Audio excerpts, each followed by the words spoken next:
Mimi Luciana Rajabu, mkazi wa Kigogo Ruhanga. Kwa nafanya kazi za ndani kwa Waarabu zaidi ya miaka 5.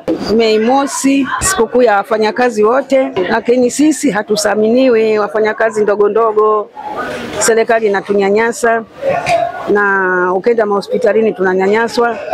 Wafanyakazi za ndani, serikali naomba iwasaidie watumishi wa wafanyakazi za ndani, kuwanyanyasa, kuwapa mishahara midogo, hawana likizo.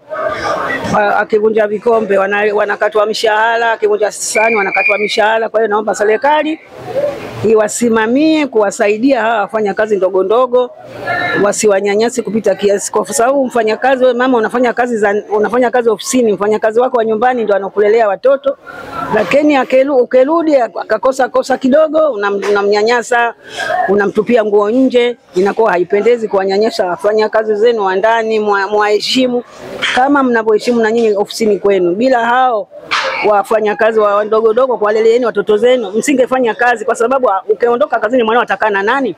Lazima wafanyakazi wa ndani muwaheshimu kama unavyowaheshimu watoto zako wewe. Usiwanyanyase.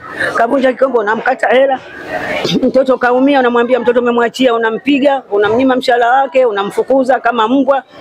Serikali tunaomba uwasaidie, kuisimamia serikali kuwasaidia hao wafanyakazi ndogo ndogo za ndani. Naomba tupate bima ya afya, mishahara iboreshwe, fao iboreshwe yote. Likizo wapewe na hela ya likizo. Maana mwingine anapewa likizo na mwambia nauli utajitegemea mwenyewe. Kama una hela nenda, kama huna hela ukirudi na kukata mshahara wako na katafute kazi nyingine. Yote manyanyaso yapo hayo.